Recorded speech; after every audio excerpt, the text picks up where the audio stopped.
Buenas tardes a todos y bienvenidos al seminario online Linfoma folicular, organizado con motivo de la Semana de las Enfermedades Oncohematológicas, más conocida como la SEMO. Mi nombre es Carlos Mercader y voy a ser el encargado de moderar esta sesión. Este seminario se encuentra enmarcado dentro de la campaña Imaginando el Futuro, con la que AEAL, Asociación Española de Afectados por Linfoma y Leucemia, quiere resolver las dudas de los pacientes y familiares para que puedan afrontar el proceso de la enfermedad de una forma mucho más consciente y segura. Para ello, contamos en esta jornada con la presencia del doctor Miguel Ángel Canales Albendea, jefe de servicio de hematología del Hospital Universitario de La Paz. Recuerden que el ponente dispone de aproximadamente 30-40 minutos de exposición y una vez finalice la ponencia tendremos una ronda de preguntas.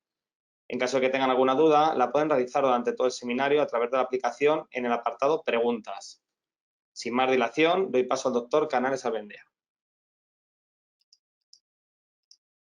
Muchísimas gracias por la invitación. Es para mí un placer compartir con todos ustedes los siguientes minutos hablando del linfoma folicular.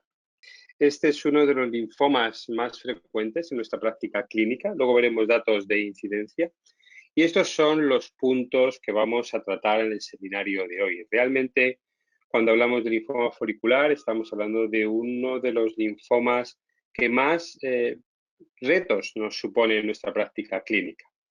Es probablemente el linfoma más prevalente. No solamente es el linfoma que denominamos de bajo grado más frecuente, sino también en general puede ser el que más veamos en nuestras consultas. Y esto se debe fundamentalmente a dos aspectos. Por un lado, al aumento de la incidencia que se está produciendo en los últimos años y, por otro lado, afortunadamente, un aumento de la supervivencia global, de modo que hace que podamos seguir a los pacientes en nuestras consultas durante más tiempo. El segundo aspecto importante de este tipo de linfoma es que tiene un curso clínico enormemente variable. Es un linfoma muy heterogéneo, de modo que no vamos a tener dos pacientes que tengan un comportamiento clínico similar. Se caracteriza por un patrón de recaídas continuas, es decir, los pacientes responden muy bien al tratamiento. Casi a cualquier tratamiento que administremos se obtienen respuestas. La tasa de respuestas con diferentes regímenes es muy alta, pero se sigue casi en todos los casos de un patrón de recaídas continua. Y si ustedes leen y ven en los tratados clásicos, incluso si buscan información por Internet, pues verán que con frecuencia aparece esta palabra y es que es un linfoma incurable. Esto es bastante matizable a día de hoy. Hay un dato también característico de este tipo de linfoma. En general, de todos los linfomas que consideramos de bajo grado, es la posibilidad de transformarse a un linfoma más agresivo. Lo que nos gustaría en nuestra práctica clínica, es el tercer punto que vamos a abordar, es poder identificar a aquellos pacientes que tienen un peor pronóstico, aquellos pacientes que denominamos de alto riesgo, para poder ofrecerles un tratamiento diferente a lo que podemos ofrecer de forma convencional. Sin embargo, no disponemos de esas herramientas en nuestra práctica clínica. No podemos identificar en el momento del diagnóstico a aquellos pacientes que o bien van a progresar de forma precoz. Esa progresión precoz la definimos antes de los 2 años. Es un punto crítico que nos marca a día de hoy el pronóstico de linfoma folicular. Y otro punto importante en cuanto a poder definir un peor pronóstico sería aquellos pacientes que no alcanzan una respuesta tras el tratamiento inicial. No disponemos tampoco de buenas herramientas pronósticas que nos permitan seleccionar de forma óptima el tratamiento que reciben nuestros pacientes. Tampoco existe un tratamiento estándar. Este es el cuarto punto que vamos a tratar en la presentación. De modo que vamos a disponer de diferentes opciones terapéuticas y dentro de esas diferentes opciones terapéuticas, nuestra misión, nuestra función fundamental sería guiar, acompañar a los pacientes en todas estas decisiones terapéuticas que vamos a tener que tomar a lo largo del curso clínico del linfoma folicular. Vamos a ver en primer lugar algunos datos en cuanto a la epidemiología, es decir, la frecuencia de aparición de este tipo de linfoma. Mire, antes de empezar con datos de incidencia, vean por qué le llamamos linfoma folicular. Estos son biopsias de ganglios linfáticos. En la imagen superior derecha pueden observar un ganglio linfático afectado por un linfoma folicular. Y entenderán por qué se llama linfoma folicular. Vean cómo la estructura se asemeja a lo que vemos en condiciones normales en un ganglio linfático. Vemos folículos linfoides, estas serían las estructuras que se parecen mucho a las que observamos en un ganglio linfático normal. De ahí el nombre de linfoma folicular. Vean la diferencia con esta otra biopsia de un ganglio linfático con un linfoma difuso de célula grande, que es un linfoma agresivo, es otro subtipo completamente diferente. Y vean cómo aquí toda la estructura normal del ganglio linfático se ha borrado. Lo que si lo viéramos a un mayor aumento, podríamos ver una infiltración difusa por células de mayor tamaño, de ahí que este tipo de linfoma se llame linfoma difuso de células grandes. Pues bien, estos dos subtipos de linfoma, el linfoma difuso de células grandes y el linfoma folicular, son los linfomas que más frecuente vemos en nuestra práctica clínica.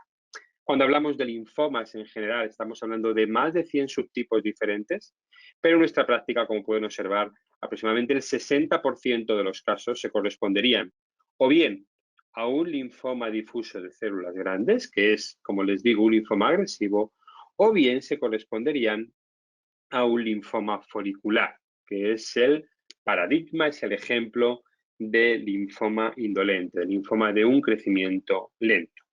Eso va a determinar también las características en la presentación, como después veremos.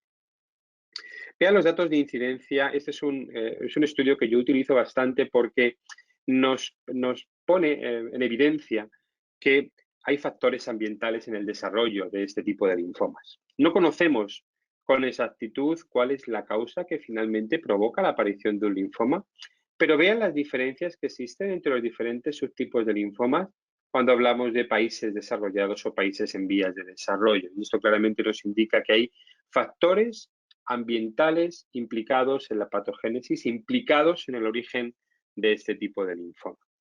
Y vean cómo cuando hablamos de linfoma folicular en países desarrollados prácticamente alcanza una incidencia similar a la del linfoma difuso de célula grande, mientras que en países en vías de desarrollo el linfoma difuso de célula grande es notablemente superior a lo que vemos del linfoma folicular. El segundo aspecto que les comentaba anteriormente que está provocando que haya un aumento en el número de casos de pacientes con linfoma folicular en nuestras consultas es este aumento de la incidencia. Estos son datos del registro francés, donde pueden observar que tanto en hombres como en mujeres, a diferencia de lo que está ocurriendo en otros tipos de linfoma, como el linfoma difuso de célula grande, o lo que ocurre en la leucemia linfocítica crónica, donde estamos viendo descensos en su incidencia. Con el linfoma folicular esto no es así. Estamos viendo cómo la incidencia del linfoma folicular aumenta. Y esto es algo que también vemos nosotros en nuestra práctica clínica. Aproximadamente vemos el mismo número de pacientes de nuevo diagnóstico con linfoma folicular o con un linfoma difuso de célula grande.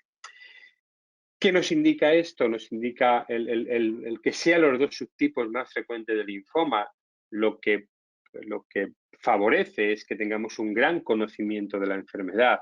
Tenemos muchos datos, hay muchos estudios sobre estos dos linfomas, hay multitud de ensayos clínicos que se desarrollan específicamente para estos dos subtipos de linfoma y por lo tanto pues tenemos no solamente mayor información desde el punto de vista biológico, sino también desde el punto de vista terapéutico.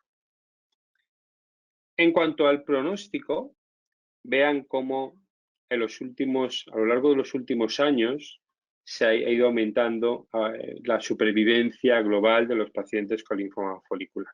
Estos son datos de un centro de enorme prestigio en Estados Unidos, como es el MD Anderson Cancer Center en Houston, y pueden observar cómo a lo largo de las diferentes décadas los diferentes avances terapéuticos en lo que se traducen es en un aumento de la supervivencia global. De modo que a día de hoy, esos son datos que no están del todo actualizados, pero a día de hoy, a los 10 años, podemos estimar que la supervivencia global de los pacientes con linfoma folicular es de un 80%. Es decir, vamos viendo cómo la introducción de los diferentes avances terapéuticos está consiguiendo mejorar la supervivencia del linfoma folicular. Lo que no tenemos, como les decía anteriormente, son índices pronósticos adecuados que nos ayuden a poder predecir de forma individual cuál va a ser el comportamiento de ese linfoma en cada paciente. Esos son datos generales, datos poblacionales que nos sirven para obtener una información general, pero que no son aplicables de forma individual a cada paciente. Vean lo que les decía anteriormente, ese aumento de supervivencia del linfoma folicular.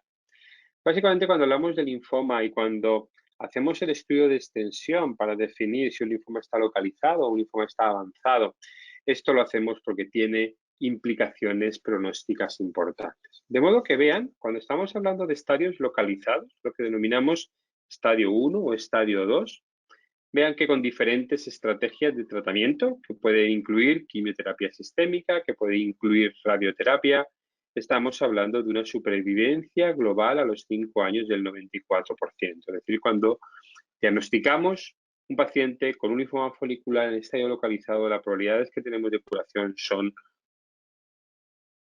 muy altas. Cuando ya estamos hablando de estadios avanzados y con diferentes estrategias de tratamiento, pueden observar lo que les comentaba anteriormente. A los 10 años, la supervivencia global es de un 80%. Por lo tanto, eso lo que significa es que a los 10 años, 8 de cada 10 pacientes con linfoma folicular están vivos después de haber recibido un tratamiento, diferentes estrategias de tratamiento, y esto sin duda cuestiona ese dogma que les comentaba al principio y es la incurabilidad del linfoma folicular. A día de hoy vemos una proporción importante de pacientes que no han recaído cuando han pasado más de 10 años y que, por lo tanto, podemos decir que esos pacientes ya están curados, aunque tradicionalmente siempre, como les digo, podrán leer que es un linfoma incurable. Pero si a los 10 años el 80% de los pacientes siguen vivos, pues como les digo, estamos consiguiendo que a día de hoy una proporción importante de pacientes con este tipo de linfoma estén vivos, estén curados, y esto es algo que también vemos en nuestra práctica. ¿Qué es lo que nos preocupa en el linfoma folicular? Nos preocupa que no todos los pacientes tienen ese buen pronóstico que les comentaba. Y básicamente hay 3 subgrupos de pacientes que nos preocupan especialmente cuando diagnosticamos un linfoma folicular. El primero se quedan aquellos pacientes que responden bien al tratamiento, pero que progresan en los 2 primeros años. Estamos hablando de aproximadamente un 20% de los pacientes con diferentes estrategias de tratamiento, con diferentes esquemas de tratamiento. Esa proporción se mantiene constante en diferentes estudios. Un 15 o un 20% de los pacientes van a responder inicialmente, pero la enfermedad vuelve a aparecer, puede aparecer una recaída antes de los 2 años de haber finalizado ese tratamiento, y ese es un grupo que tiene un peor pronóstico. El segundo grupo de pacientes que tienen un peor pronóstico son aquellos que no alcanzan una respuesta completa después de finalizar el tratamiento inicial. Y esto, desde que utilizamos la PET en lugar de la TAC para hacer los estudios de imagen, se observa muy claramente que aquellos pacientes que alcanzan lo que denominamos una respuesta metabólica completa al final del tratamiento inicial de inmunoquimioterapia, que luego veremos que a día de hoy lo consideramos el estándar, pues esos pacientes que no alcanzan esa respuesta tienen un peor comportamiento clínico. Y el tercer subgrupo de pacientes que nos preocupa con linfoma folicular serán aquellos que se transforman, es decir, que pasan de tener un linfoma folicular a tener un linfoma agresivo, puesto que en ellos también vamos a tener más dificultades para alcanzar una respuesta. De cara al tratamiento, y cuando hablamos de linfoma folicular, hay una situación que llama mucho la atención a los pacientes, y es que no en todos los casos vamos a iniciar un tratamiento en el momento del diagnóstico. Y esto es algo que llama muchísimo la atención, y la primera consulta lo vemos con frecuencia, que crea un poquito de confusión, puesto que lógicamente estamos diagnosticando una enfermedad tumoral, estamos diagnosticando un linfoma. Sin embargo, le decimos a los pacientes que no le vamos a proponer ningún tratamiento. Y esto lo hacemos en pacientes con enfermedad avanzada. Luego, el motivo fundamental para tomar esta decisión es que a día de hoy no tenemos un esquema de tratamiento que nos vaya a asegurar que no puede haber una recaída de la enfermedad y, por lo tanto, lo que hacemos es reservar las opciones para cuando estrictamente sea necesario. De modo que hay una serie de criterios que están definidos para que la decisión de iniciar o no un tratamiento no sea algo subjetivo, no sea algo que quede a criterio del médico, sino que, de alguna forma, cada uno de estos parámetros nos define el momento más adecuado para iniciar un tratamiento. Y estos son lo que denominamos criterios HEALTH, que nos habrán oído hablar de ellos en la consulta o aparecerán en su informe, y son estos que pueden ver aquí. Cuando existe afectación de 3 o de más áreas ganglionares y cada una de ellas con un tamaño superior a los 3 centímetros, cualquier acúmulo de ganglios, cualquier conglomerado ganglionar que supere los 7 centímetros, cuando existen síntomas, los denominados síntomas B, que consisten en la aparición de fiebre, pérdida de peso o sudoración nocturna, cuando el bazo crece y alcanza un tamaño importante, cuando esos ganglios pueden comprometer algunos órganos, como puede comprimir los uréteres o puede aparecer a nivel abdominal con compresiones intestinales, es un motivo para iniciar el tratamiento. Cuando vemos acúmulo de líquido en pleura o líquido abdominal, cuando aparecen lo que denominamos citopenias, es decir, un descenso del recuento de los neutrófilos y de las plaquetas, o bien cuando vemos células del linfoma circulantes en sangre. Estos son los criterios más aceptados. Cuando aparece alguno de ellos, es en el momento en que consideramos indicado empezar el tratamiento. Hay otros criterios, también son muy conocidos los criterios del grupo británico, son menos empleados en la práctica clínica, y estos criterios son los que utilizamos para, como les digo, para tomar esas decisiones, y son también criterios que se utilizan en los ensayos clínicos para homogeneizar las poblaciones de pacientes. Este es el algoritmo general de tratamiento del linfoma folicular. Evidentemente está muy simplificado y ven que cuando hablamos de linfoma folicular hablamos de grados histológicos, son diferentes a los estadios de Ann Arbor. Y cuando hablamos de linfoma folicular, como les digo, de grados 1, 2 o 3A, es cuando hablamos de ese linfoma de bajo grado, esas características, ese comportamiento que les comentaba anteriormente, indolente. Pues bien, tenemos que el linfoma folicular se presenta como una enfermedad localizada de una proporción baja de pacientes. Y esto ocurre porque no nos produce prácticamente síntomas. Un linfoma folicular, cuando se diagnostica, ya se diagnostica en la mayoría de las ocasiones en un estadio avanzado. Son muy pocos los pacientes en los que aparece un ganglio en una localización como puede ser el cuello, como puede ser la axila o las ingles, que se palpa, consultan y en ese momento la enfermedad está localizada. En esta situación, cuando la enfermedad está localizada, no vamos a esperar a la hora de iniciar el tratamiento, puesto que, como han visto anteriormente, la probabilidad de curación es muy alta. Y ahí el tratamiento tradicional ha sido siempre la radioterapia. Estamos hablando de que los pacientes tienen una o dos regiones ganglionares, habitualmente adyacentes, con lo cual se pueden cubrir bien con un único campo de radioterapia, y ese es el tratamiento que consideramos estándar. A día de hoy, desde que se dispone de los anticuerpos monoclonales, que se utiliza en la práctica clínica es rituximab, se suelen asociar ambas estrategias. Se suele hacer un tratamiento combinado. Solemos empezar con rituximab, disminuimos la carga tumoral y posteriormente se radia la zona donde se detectaban esos ganglios. Por lo tanto, ese sería el tratamiento de la enfermedad localizada. Pero como les decía anteriormente, el linfoma folicular no produce síntomas. Cuando se diagnostica ya en estadios avanzados. Hasta un 65% de los pacientes ya tienen incluso la médula ósea afectada, de modo que pueden observar la mayoría de los pacientes, el 85, el 90% de los pacientes con linfoma folicular, en el momento del diagnóstico, tienen un estadio 3 o un estadio 4. Y aquí diferenciamos básicamente dos grupos de pacientes.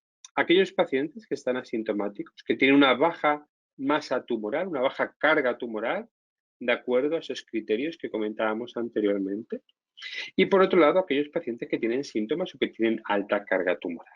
Pues bien, si los pacientes están asintomáticos y tienen una baja carga tumoral, el tratamiento a día de hoy sería o el manejo de estos pacientes sería la observación. Vamos a vigilar a estos pacientes, a vigilarles de forma activa. Vigilarles no significa que le mandemos a su casa y que les hagamos venir cuando tienen síntomas, sino que, y aquí sí que hay que ser muy estricto en este seguimiento, cada 3, cada 4 meses hay que ver a esos pacientes en la consulta, explorarles, hacerles un estudio analítico. La prueba de imagen dependerá de dónde tenga localizada la enfermedad en el momento del diagnóstico. Si son territorios accesibles a la exploración, no debemos abusar de hacer pruebas de imagen porque al final estamos sometiendo a mucha exploración radiológica a los pacientes. Si la enfermedad se localiza más a nivel abdominal, eso nos va a obligar en muchas ocasiones a tener que repetir con cierta frecuencia la prueba de imagen. Pero si el paciente, como les digo, está asintomático, tiene una baja carga tumoral, vamos a esperar, vamos a vigilar y solamente cuando tenga síntomas, cuando cumpla alguno de los criterios que comentábamos anteriormente, es cuando vamos a iniciar el tratamiento. Esto, a día de hoy, se cuestiona puesto que tenemos un fármaco como es rituximab. Es un anticuerpo monoclonal con muy buena tolerancia, es un tratamiento muy eficaz. Y hay estudios que han comparado lo que es el rituximab con esa actitud expectante. Vamos a ver esos estudios que les comento. El rituximab en pacientes asintomáticos con baja carga tumoral. Y hay, como ven aquí, al menos 4 estudios que analizan el papel que puede tener rituximab en esa situación. De modo que ese es un estudio del grupo británico, pacientes asintomáticos con estadio avanzado. Lo que hace rituximab cuando se compara a esa observación, esa actitud de vigilancia activa, es que mejora lo que denominamos supervivencia libre de progresión, mejora el tiempo hasta la necesidad de recibir un tratamiento sistémico, pero no hay diferencias en supervivencia global. Lo mismo ocurre en este estudio, que es un estudio americano, donde hay ventajas de supervivencia libre de progresión, es decir, retrasa la recaída de la enfermedad, pero no tiene influencia sobre la supervivencia global. Y lo mismo ocurre en estos 2 estudios. Este es un estudio del grupo suizo, este es un estudio muy recientemente presentado, de hecho se ha presentado en el último congreso de la Asociación Europea de Hematología, pacientes con baja carga tumoral, donde reciben inicialmente 4 dosis de rituximab y posteriormente un tratamiento de mantenimiento de muy corta duración. Vemos que en los 2 estudios se demuestra que retrasa la recaída de la enfermedad, no hay diferencias en supervivencia global y, por lo tanto, teniendo en cuenta que no hay diferencias en supervivencia global, a día de hoy se considera todavía válida la posibilidad de esperar. Si por algún motivo, o bien por deseo del paciente, o bien porque el médico que va a tratar no se siente del todo confortable con esa actitud expectante, el tratamiento con rituximab en monoterapia con un esquema corto de mantenimiento es, en mi opinión, a día de hoy, una de las alternativas terapéuticas. Volvamos a nuestro algoritmo de tratamiento cuando estamos hablando de pacientes sintomáticos con elevada carga tumoral. De modo que a día de hoy el tratamiento que podríamos considerar estándar es lo que denominamos combinaciones de inmunoquimioterapia. Vamos a combinar rituximab con diferentes esquemas de quimioterapia. No hay ningún régimen que sea superior a otro, después veremos. Y también existen datos en los cuales se ha comparado rituximab con un nuevo anticuerpo que se llama obinutuzumab, en los cuales sí que ha demostrado que obinutuzumab frente a rituximab es superior en cuanto a mejora la supervivencia libre de progresión, retrasa la recaída de la enfermedad sin que se observen tampoco diferencias en supervivencia global. De hecho, obinutuzumab, aunque tiene aprobación por parte de las autoridades europeas, no tiene precio, no tiene financiación por el Sistema Nacional de Salud, con lo cual en la práctica pública no lo podemos emplear en el tratamiento de primera línea ni en las recaídas. De modo que los regímenes que a día de hoy podemos considerar estándar son esos regímenes que les digo de inmunoquimioterapia, donde el rituximab se combina con diferentes esquemas de quimioterapia que posteriormente veremos. Pero este es un tipo de linfoma donde tenemos ya datos en los cuales lo que nos indican es que es posible que podamos prescindir de los tratamientos de quimioterapia y que con diferentes combinaciones, como puede ser rituximab con lenalidomida, consigamos resultados que son superponibles a los que se consigue con la inmunoquimioterapia. Vamos a ver a continuación esos datos. Cuando nos centramos en esa población de pacientes con un estadio avanzado, un estadio 3, un estadio 4, pacientes sintomáticos que necesitan tratamiento, la decisión de con qué esquema tratar es una de las cuestiones más difíciles en la actualidad, puesto que, como les digo, no existe un tratamiento estándar. Y tenemos datos que nos pueden orientar hacia cuál es el tratamiento que debemos elegir. De modo que se os he resumido en esta diapositiva. Sabemos que un esquema que denominamos CHOP, que incluye ciclofosfamida, adriamicina, vincristina y prednisona, en combinación con rituximab, es superior a este mismo esquema en el que no se utilizan antraciclinas, en el que no se utiliza la adriamicina. Mejora las respuestas, retrasa la recaída de la enfermedad y aumenta la supervivencia global. Este esquema, el esquema R-CHOP, se ha comparado con esquemas con fludarabina que tuvieron mucho predicamento pues hace 15, 20 años. Los resultados son superponibles, pero son los esquemas con fludarabina a día de hoy ya no se utilizan, puesto que son esquemas con una mayor toxicidad, tanto aguda como a largo plazo, aumenta el riesgo de aparición de segundas neoplasias. Sabemos también que un esquema, como puede ser el R-CHOP, se asocia a mejores resultados en pacientes que tienen un peor pronóstico inicial. Es uno de los índices pronósticos que utilizamos en el momento del diagnóstico. El que tenga 3-5 puntos de este índice pronóstico nos predice que los resultados pueden ser inferiores y, por lo tanto, parece que estos pacientes se benefician más de R-CHOP frente a otros esquemas. Lo mismo ocurre en pacientes que, por ejemplo, tienen conglomerados abdominales voluminosos.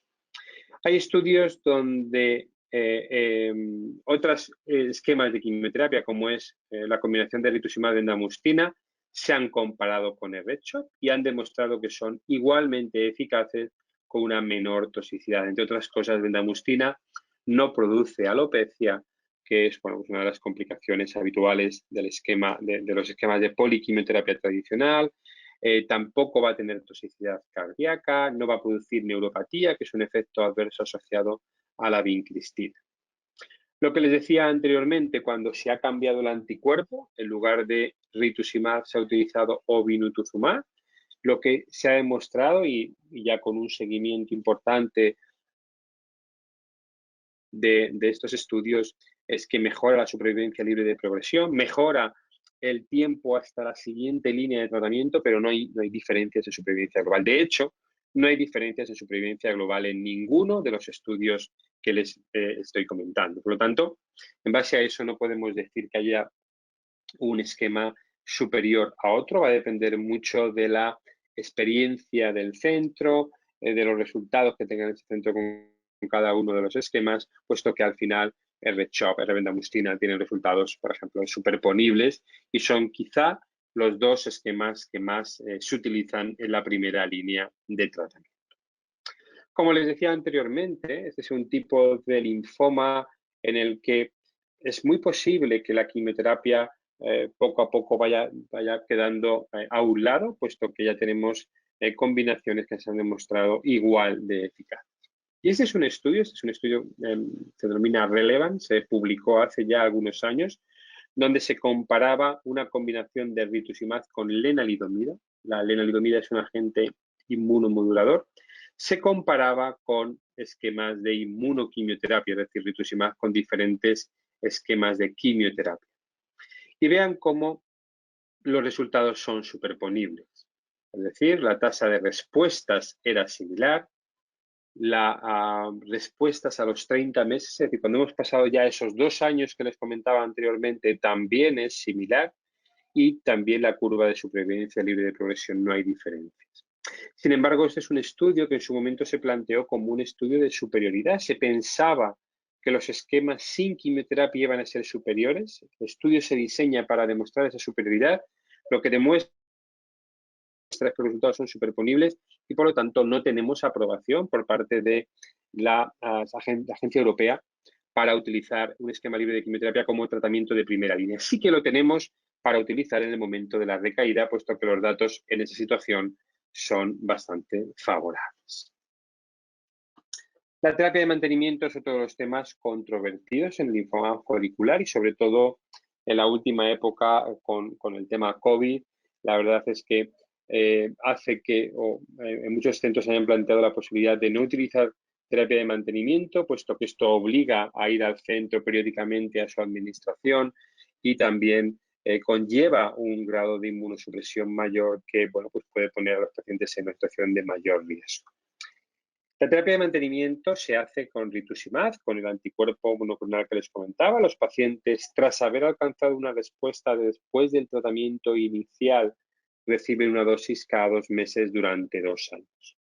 Y lo que ha demostrado esta terapia de mantenimiento es que la supervivencia libre de progresión es mayor. Vean cómo a los 10 años, la mitad de los pacientes que han recibido un tratamiento de mantenimiento no han recaído, frente al 35% de aquellos que no han recibido ningún tratamiento de mantenimiento. Por lo tanto, en nuestra experiencia, nosotros seguimos utilizando la terapia de mantenimiento, puesto que creemos que la mejor situación para el paciente es aquella en la que no hay una recaída de su enfermedad. Por lo tanto, esta es una estrategia que, como ven, mejora claramente la supervivencia libre de progresión, sí que se observen diferencias en supervivencia global. ¿Qué hacer cuando un paciente con linfoma folicular ha recaído? Pues afortunadamente a día de hoy tenemos múltiples opciones de tratamiento. Tenemos opciones de tratamiento convencional, tenemos la posibilidad de repetir rituximab. Los anticuerpos monoclonales, a diferencia de la quimioterapia, nos permite repetirlos cuando hay una recaída, puesto que es raro que haya una pérdida de expresión del antígeno frente al que se dirigen los anticuerpos, es decir, de la proteína frente a la que se dirigen esos anticuerpos. Lo que solemos hacer muchas veces, sobre todo si las recaídas son tardías, es cambiar el esquema de tratamiento inicial, es decir, si los pacientes han recibido el RCHOP, pues les damos R-bendamustine, si han recibido rituximab-bendamustine, cambiamos y le damos R-CHOP. Tenemos también la posibilidad de utilizar obinutuzumab, aunque esto no tiene, como les decía antes, aprobación, no tiene financiación por parte del Sistema Nacional de Salud. Y existe también la posibilidad de hacer trasplante autólogo. Esto lo hacemos sobre todo en aquellos pacientes que recaen de forma precoz, cuya enfermedad vuelve a aparecer antes de los 2 años de tratamiento. Cuando hay una recaída ocurre lo mismo que en el momento del diagnóstico. No siempre ese paciente puede necesitar tratamiento. Si es una recaída que hemos detectado en uno de los controles de seguimiento, si el paciente está asintomático, pues muchas veces podemos esperar hasta que la enfermedad progresa o el paciente presenta sintomatología. Pero si necesitamos un tratamiento, aquí pueden ver las diferentes opciones de tratamiento que podríamos considerar tratamiento convencional. ¿Qué tenemos aparte de estos tratamientos convencionales? Pues como les decía, multitud de posibilidades dentro de lo que denominamos terapias dirigidas. Tratamientos mucho más específicos, mejor tolerados y que se están demostrando con una enorme eficacia. De modo que muchos de los pacientes en recaída y cada vez más pueden recibir esquemas libres de quimioterapia. Empezamos a tener resultados muy esperanzadores con los anticuerpos biespecíficos, con la terapia CAR, combinaciones con terapias dirigidas como estos inhibidores que llamamos que alteran los mecanismos epigenéticos, y estamos también viendo resultados muy interesantes con este fármaco que se llama tazemetostat. En cualquier caso, como pueden ver, multitud de opciones de tratamiento que están cambiando el pronóstico, están mejorando la supervivencia de los pacientes con linfoma folicular. Muy de moda y muy difundido en medios es el tema de la terapia con células CAR, y simplemente les quiero comentar muy brevemente los resultados de 2 ensayos clínicos. Hay 2 ensayos clínicos que han demostrado que la terapia con células CAR es extraordinariamente eficaz en este tipo de linfomas. ¿Qué son las células CAR? Las células CAR son linfocitos propios, linfocitos que extraemos del paciente, que se manipulan genéticamente en el laboratorio para hacer que reconozcan específicamente un antígeno tumoral. En este caso van dirigidos frente al antígeno CD19, que lo expresan la mayoría de los linfomas. ¿Sí?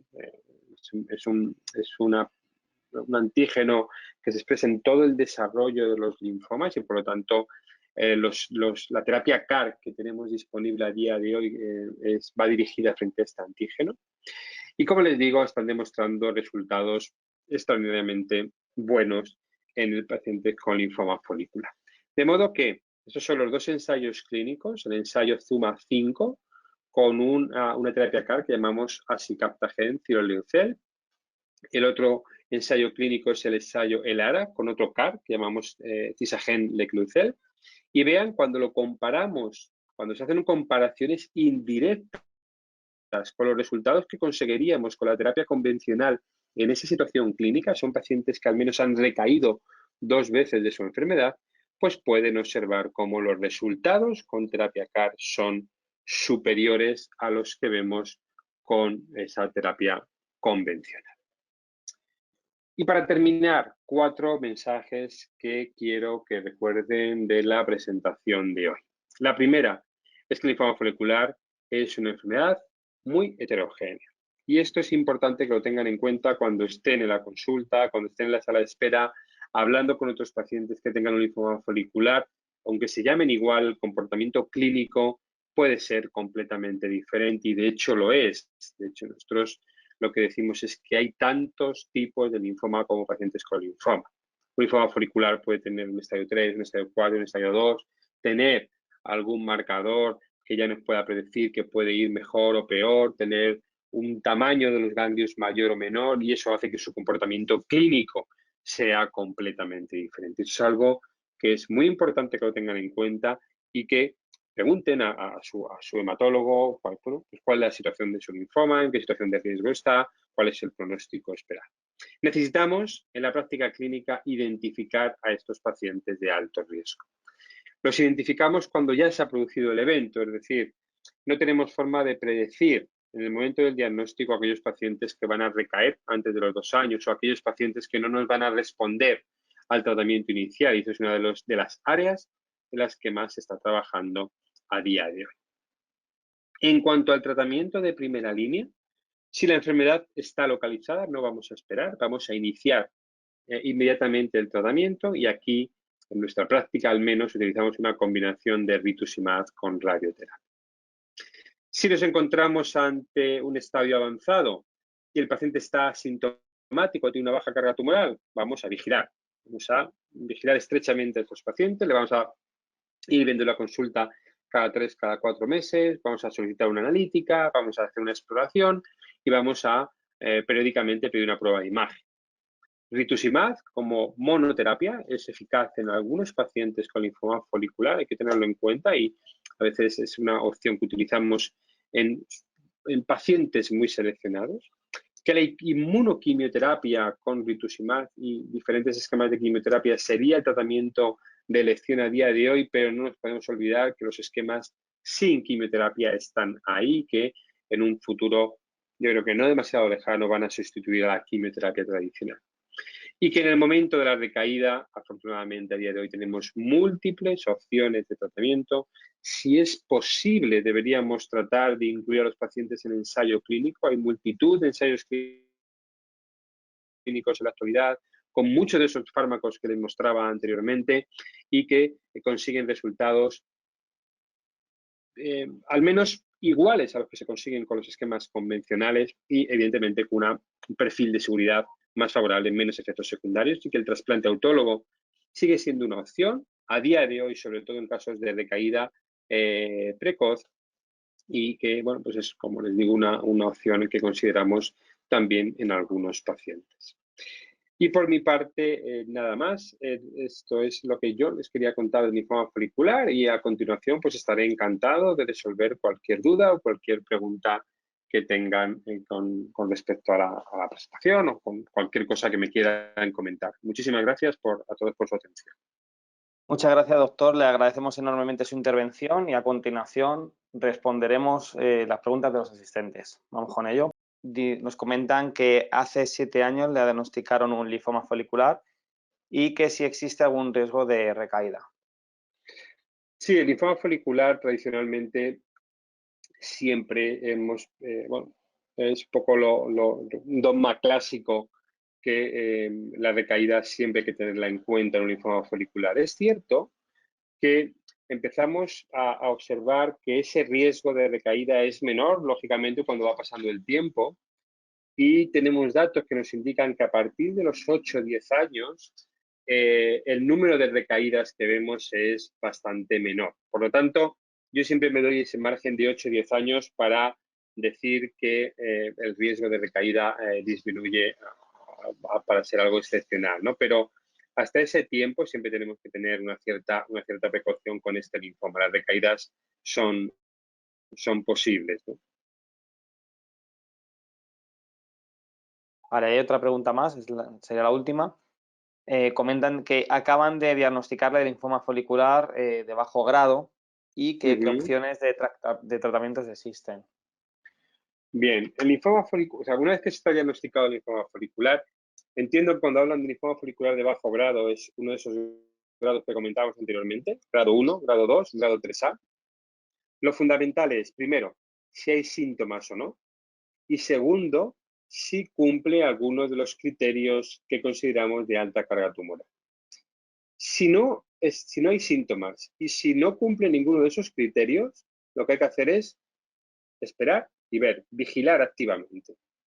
Consultas cada 3, cada 4 meses y vamos vigilando a los pacientes.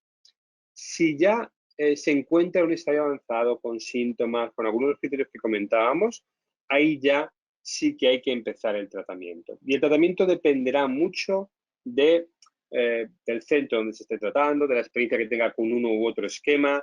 A día de hoy, el tratamiento debería ser una combinación de inmunoquimioterapia, debería ser rituximab en combinación con o bien un esquema tipo CHOP o bien un esquema con bendamustina. Va a ser también importante tener en cuenta la edad, puesto que a partir de cierta edad algunos regímenes de quimioterapia se toleran peor. Entonces, al final hay que tener en cuenta varios factores a la hora de tomar esa decisión.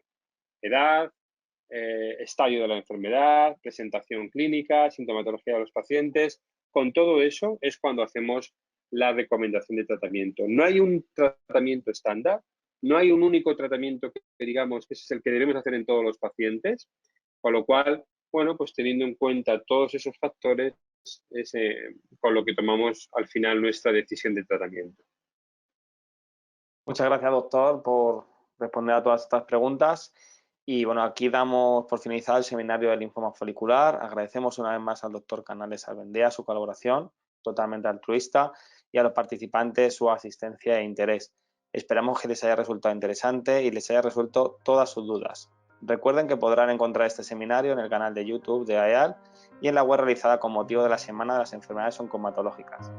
Muchas gracias a todos. Muchísimas gracias. Buena tarde.